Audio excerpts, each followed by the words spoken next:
Hi guys, welcome back to my channel. I am Reuben Lyran Healer. I talk about witchcraft, spirituality, starseeds, singing, original music, and various other things in between.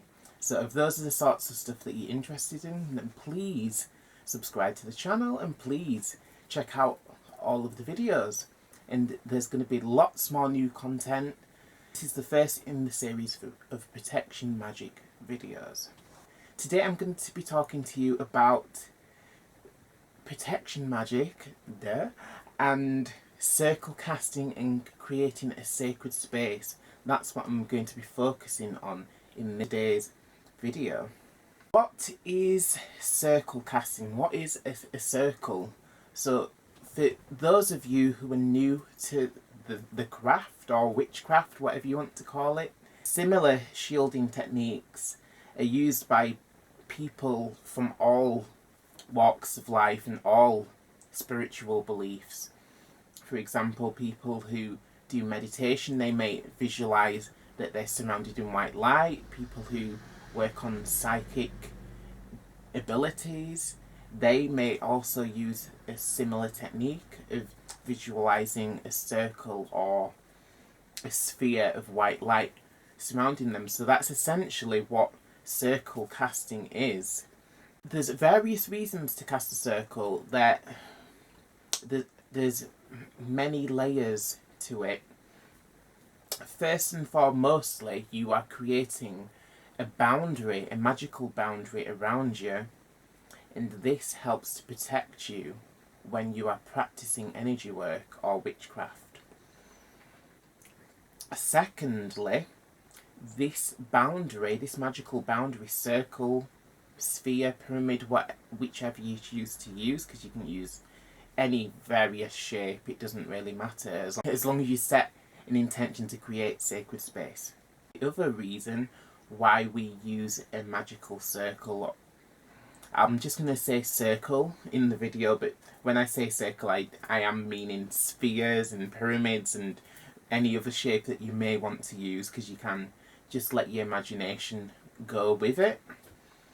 So another use for magical circles is for containing the energy that you've raised.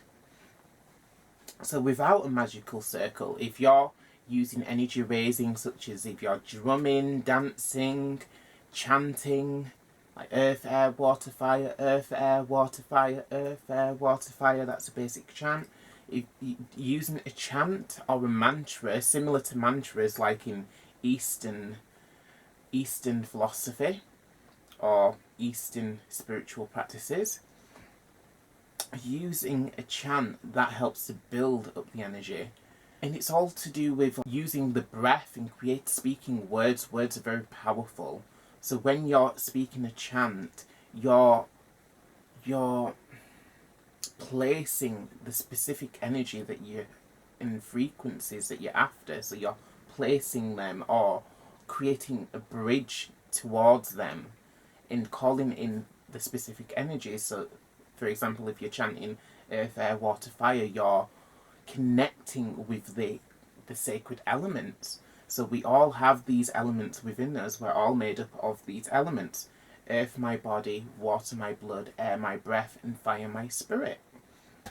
So that is another chant that some witches like to use. So as well as being a space, a sacred space to collect energies and to build them safely, this magical circle is also used to welcome in benevolent beings. So once you've cast a magical circle, you can then call in the lady and lord, or the goddess and god, as we call them in witchcraft and paganism.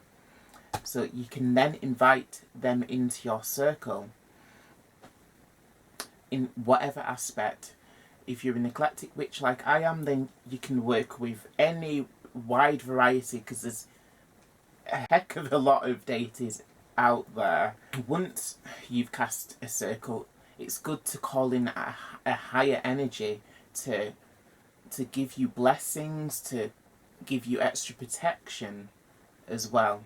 can also welcome in other higher energies or other benevolent energies, such as you may want to invite your ancestors into your magical circle.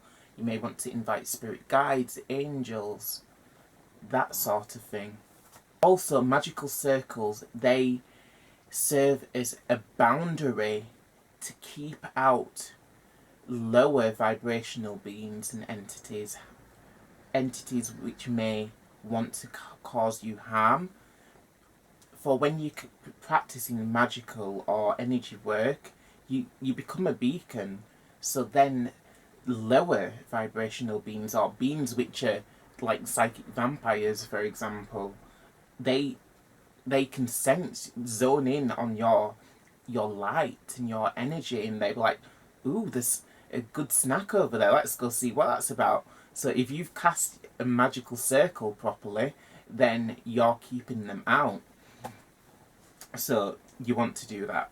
Also, it's interesting to bear in mind when you're casting a sacred space and casting a magical circle, you're creating a place which is between the worlds. So you're not fully in one world, so you kind of have your foot in this world and the astral world at the same time. So you're between or betwixt the astral realms. So that is another useful thing to bear in mind about the magical circle. It's kind of what makes it so magical, and it's kind of how you are able to have like higher beings and higher powers, deities. It's how you're able to hold them, not hold them against their will, I mean hold them respectfully. It's how you're able to contain their energies and to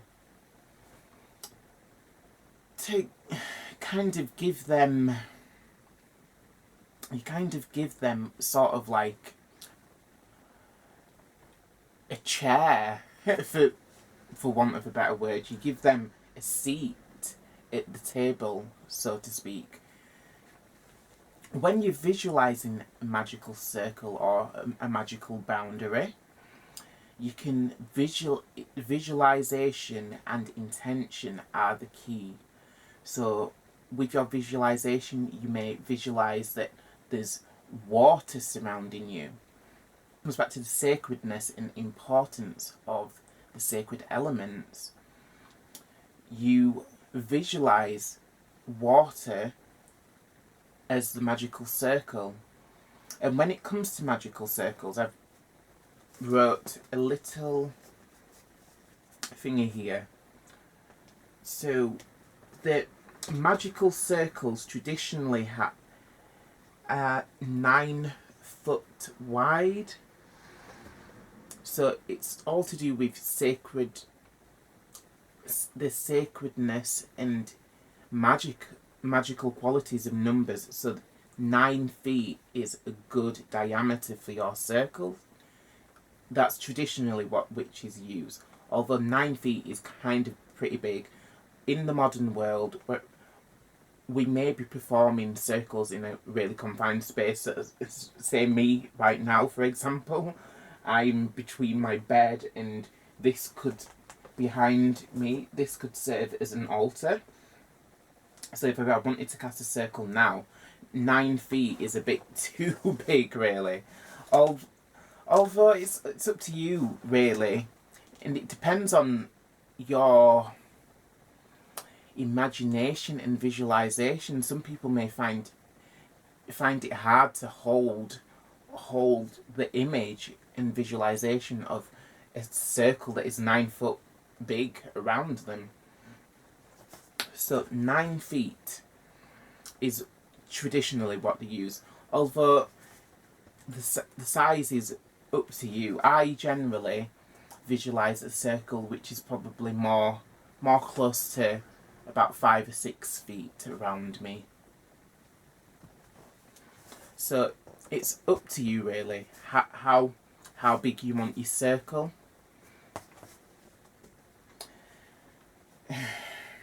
Also, if you wanted to, you could you could make your circle big enough to contain the whole room. So that might be bigger than 9 feet. That would be probably about 15, 20 feet. I'm not really that good at maths, but also another thing to bear in mind is the number. When you cast a circle, like casting one circle is just like the basic level of protection, although traditional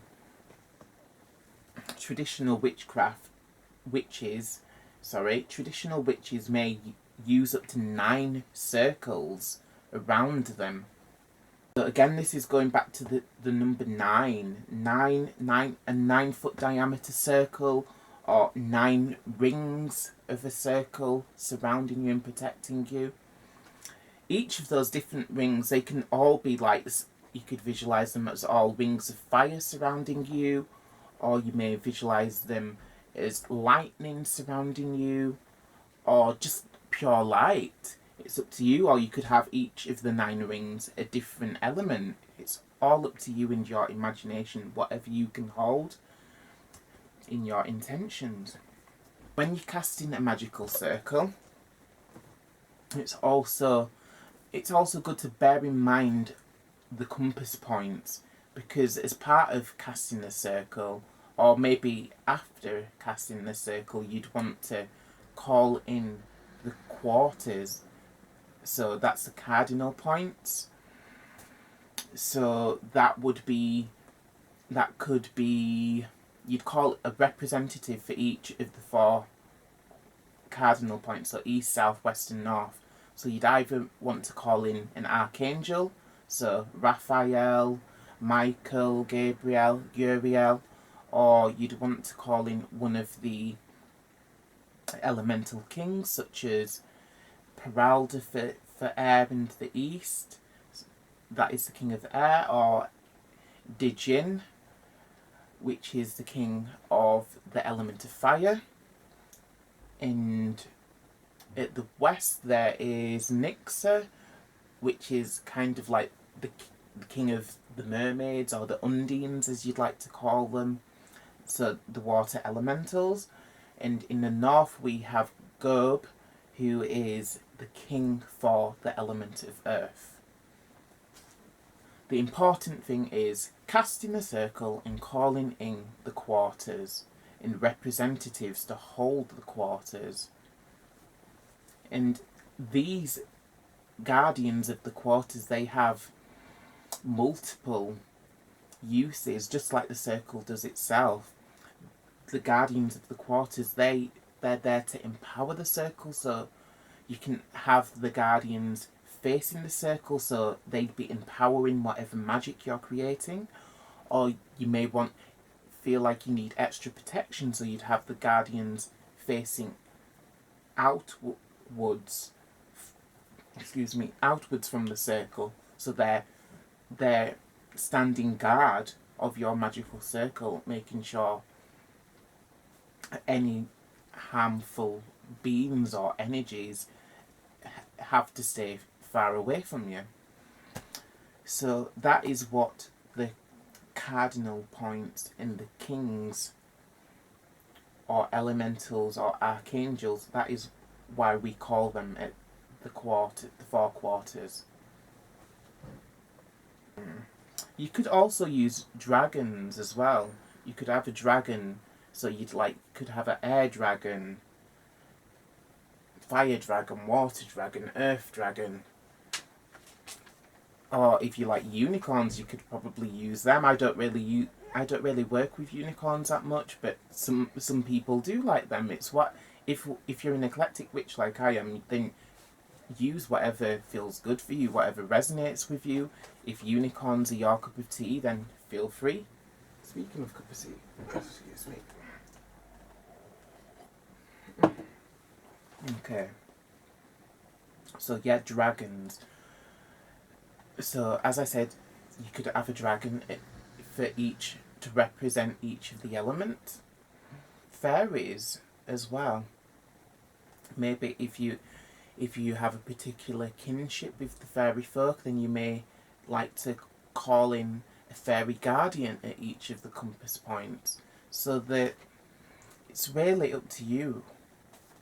There really is lots of options for calling in Lords of the Quarters. Right, so I'll just show you my board here. So this here I've just listed the cardinal points and the correspondences. So correspondences are very important in everything to do with witchcraft. So we have east, south, west and north. So we have Peralda, which I just told you about. So I've listed the kings of the elements. So Peralda, Didion, Nixa, Gob. Then we have the colour which represents that element. So this can vary. So I've wrote two of the colours which I use to represent the element. So we have red and yellow for air, white and red for fire, grey and blue for water, black and green for earth.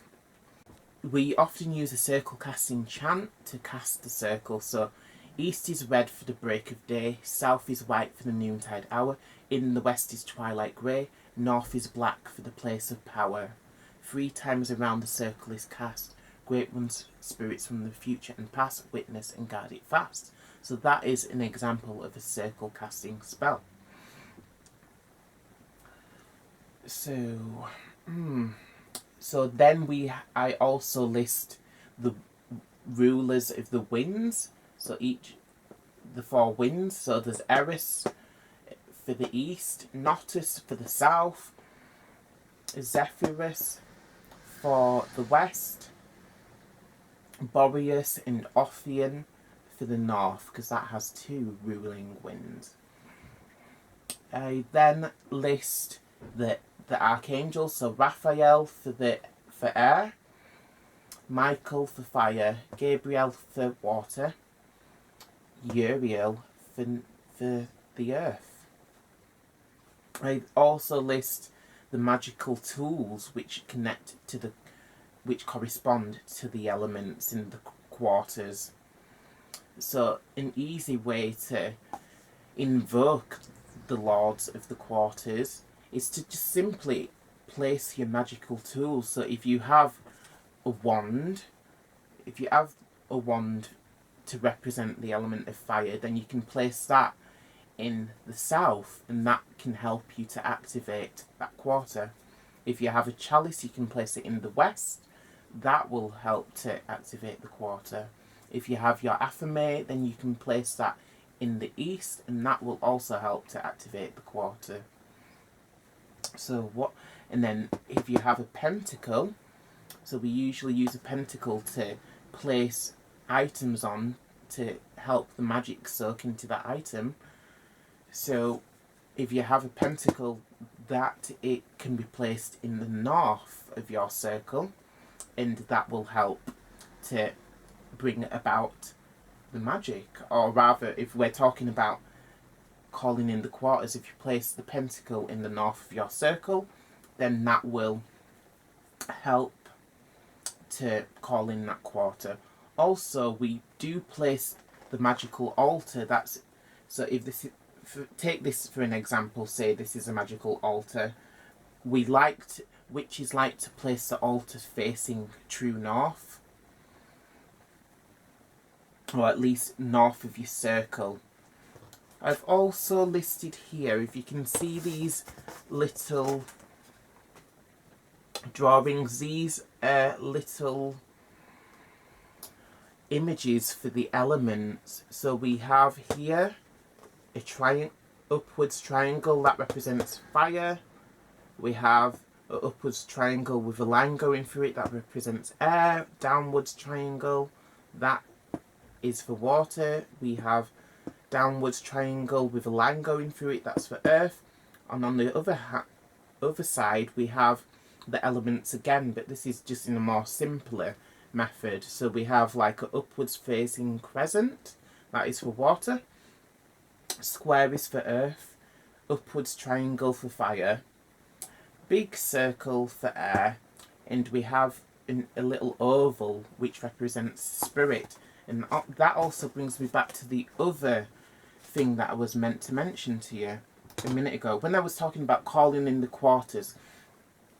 So once you call in the quarters, so for example, you've called in the archangels.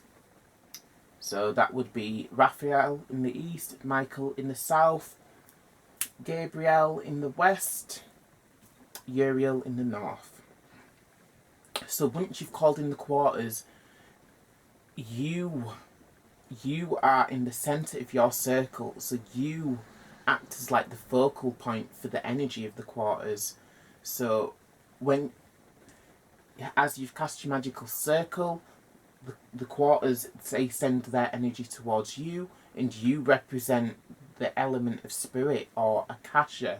So you, in the centre of your circle, you have representatives of the other four elements. You are the fifth element representative. So you, in the circle, you help to complete magic and balance all of the other elements. So that is also something to bear in mind. Layering. So if it's, the choice is yours. If you want, you can layer your circles or layer the amount of protective boundaries you place around yourself. So if you wanted to, you could have one layer. So if you were visualizing a sphere, for example, that's the easy way. If you think of like the earth, the earth has lots of different layers. So you have metal, crystal, and then you have the outer crust or the sea and stuff like that. So you could do the same thing with your protective energies. Maybe in the middle you want to visualize a mirror. So you have a mirror ball, a spherical mirror placed around you. So that just helps to deflect all negative energy. So you place that around you first, then you may want to put fire. So I like blue fire, so I'd visualize blue fire around that. So you have a second layer of protection, so blue fire surrounding you. And then you may want to go with a third one. 3 is a magic number, so that's always cool. So what should we have for the third layer? You could maybe then go with just pure light. So you can visualize pure light, pure white light. So white light is the highest form of energy. So white light could represent many other things. You could fill this white light with like virtuous energies. So you could fill it with grace, love, peace and harmony, intent, that those things are placed into the white light. So then, once you've got those three layers of protection around you, then any harmful entity or energies, they then have to pass through those 3 layers before they can get anywhere near you. Another way to visualize it is to just, I like to visualize three lines of fire just surrounding me. So I'd have one line of fire going around in a circle, then the second line of fire going around in another circle, then the third line of fire, a bigger fire going around again. So you've got 3 walls of fire protecting you. So that's another way to do it. Using like a circle casting chant helps you to put you in the right frame of mind as well. So I used one of them earlier on. So there's another one that I like to use. So the circle is cast. I am here, present be hope, gone be fear. What I sow, so shall I reap. Mine to give and mine to keep. Truth and honour light my way. Past, future and today. So this, once you've done all of the visualization and the energy work to place your circle, just using a spell like that just helps to seal in the energy and to just cement the circle and just give it that much, to give it a bit of oomph. As you say, if you're placing your intention behind each of those words which you've just spoken in in the spell, then that just helps to make your circle stronger, and it helps it to withstand any ill will or lower vibrational energies, whatever you want to call it. Got this book here. This is another one of the first books that I used when I was first starting out learning the craft, so it may be useful for you if you're starting out as well. It's called The Craft, A Witch's Book of Shadows by Dorothy Morrison. So it's got loads of useful exercises for it's got information about the magical tools. So I'm gonna be going through a lot of this stuff. So it says includes ritual spells and Wiccan ethics. So I'll be going through a lot of this stuff in my videos, but if you would like to have a good read of the book, because it is a good book, then find it on Amazon. I'll place a link in the description, or if you want to find it on eBay or in a bookshop, Waterstones for example. Dorothy Morrison, she writes this: the circle goes round in our lives and our hearts, as merry we meet and merry we part, teaching us lessons and doing it right, but giving us stars on the darkest of nights, granting our wishes and cheering us on as we follow its path through the days hard and long, bringing us friends so that we may play and laugh and converse as we follow the way of the Lord and Lady and all that it means as we work toward our goals and reach out for our dreams. At last it returns us to where we began, but we are now different than we were back then. The magical circle has changed us each one, and we are reborn by the moon and the sun. And just when we think the trip's over and done, we find that the circle has only begun. Hopefully that's filled in any gaps of information that I may have missed about the magical circle. So those are some ways that you can cast a magical circle. There's another method for casting the circle which I've came across, which is probably quite different to some of the other ways which I've told you. So usually visualization is solely the way to cast a circle. Although I came across another method called the exploding circle. I think it may be from one of the books that I read of Silver Ravenwolf. She's an interesting author. A lot of traditional witches and mature witches, should I say, probably don't rate her work, although there's some value in some of her content.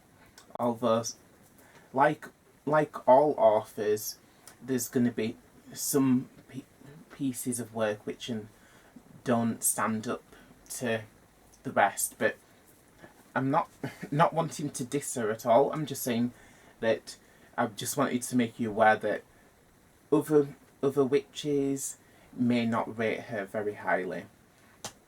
Although this is a useful technique which you can use. So an exploding circle, I use this technique sometimes. It's quite easy, so it just kind of takes the focus away from just visualizing all of the time. And if you're well practiced in working with energies, say if you've practiced using energy balls and stuff like that, so an energy ball is just rubbing your hands together, visualizing the energy forming a ball in between your hands. That is an energy ball. So that is a good way to start as casting a circle. So you may want to use one of the circle casting spells or a chant. So let's think of another chant that I haven't used yet. So lady, spin your circle bright, weave your web of dark and light, earth, air, fire and water bind us as one. So that can be sang, that chant that I've just spoken as a chant.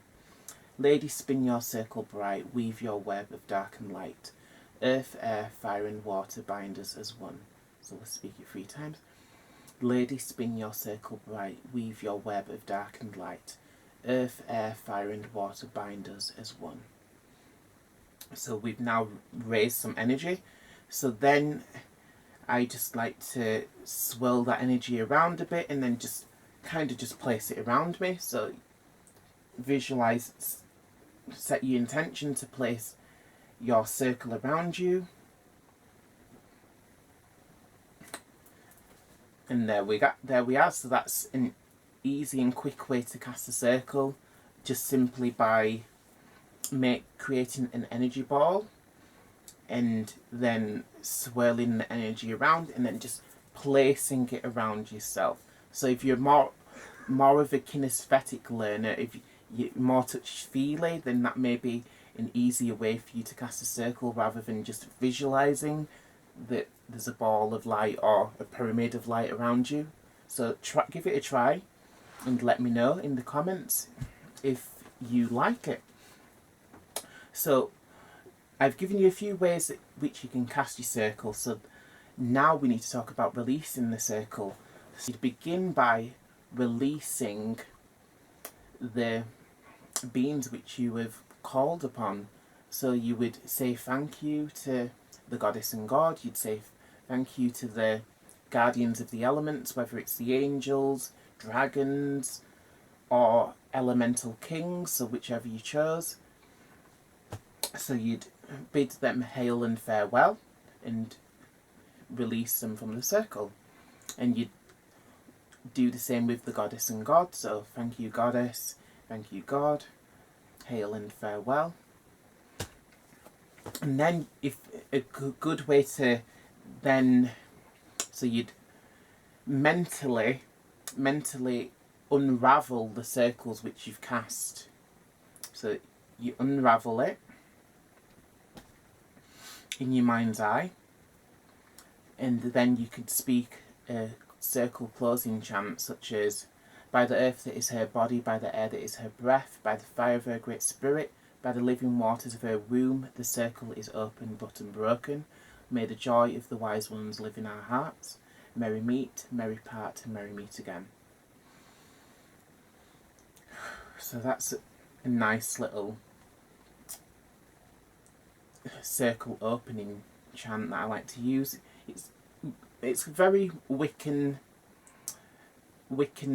tone to it, but I like it anyway. I'm eclectic. I like to mix it up a little. So that's a good one. So we've released the circle. Alright, so now we know how to open a circle or cast a circle and release the circle. And also the quarters, 4 quarters as well. Lastly, I'll just give you some brief information on circle casting, some of the etiquette behind it. Go over it again. So there's the cardinal points in the elements. So we casted a circle around us, we cast the magical circle, we called in one of the rulers of the 4 quarters to oversee the circle. We then represented Akasha and spirit for where in the centre of the circle, so we just helped to bring everything into balance. Then once we've cast the circle, called the quarters, got everything set up, we'd then perform whatever magical works we'd wanted to do. And then after we've performed our magical working, we then release the circle in the way which I showed you. So basically you just move in reverse, basically. So when you're casting the circle, you usually start in the east, then go to the south, and to the west, and to the north. So when you're closing the circle, you start in the west, I want to say. That's right. So you start in the east, and when you close the circle, you start in the west. So west, south, east, then north. So that's anti-clockwise. So casting the circle is always clockwise, or diosal as they call it in witchcraft. So diosal is clockwise, or anti-clockwise is widdershins in witchcraft as well. So yeah, and another important thing to be aware of is circles.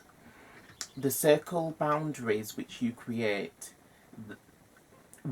if you walk through the circle, if you get up and walk through it, or if someone else walks through your circle, then they're going to diminish the energy and release it before you're ready to release it. So if you or someone else walks in or out of the circle, that will break the circle. So that's not good practice to do that. Although animals such as cats, especially if they are witches familiar, they can walk in and out of the circle without harming it. So the circle will remain intact if your cat walks in or out of the circle. Also, another little trick you can bear in mind is once you've cast your circle, say if you need to go to the bathroom, or if there's more than one person in the circle, so if someone else in your coven, they want to use the bathroom, or they need to go grab a spell book, a book of shadows, because they've forgotten a tool, one of the witch's tools, if they've forgotten it. So you can then create a doorway by using your magical wand or the affirmation of power. You then cut a doorway in the circle. You just visualize cutting a doorway in the circle, and then you close it again behind you. So then they've walked out of the circle, or if it's you've walked out of the circle, you've closed the circle back behind you, get what you want, come back.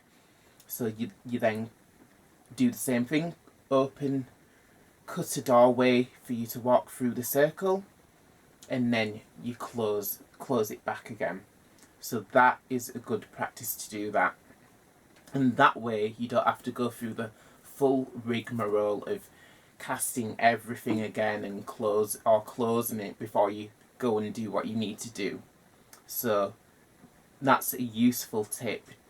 Just cut a doorway in your circle. Just focus on your intention, hold the energy, don't let it escape, and then just close it back. Then all is well. So I hope you liked this video. That is our first video on Protection Magick, so please let us know what you thought of some of the techniques, and if you're going to use them, and if you've got any other suggestions, if anyone has any other useful tips that they think other witches may like to know. Then if I've missed something out, then please spread the knowledge. That's what we're all here for, to share knowledge and help each other grow in our craft. So thank you all for watching. If you liked the videos, please like and subscribe. Thank you all so much. I'm very grateful for the new followers. Thank you to new subscribers. And if you're new to the channel, thank you for checking out my video. I hope you enjoyed it, and I hope you come back again. Especially if you click the notifications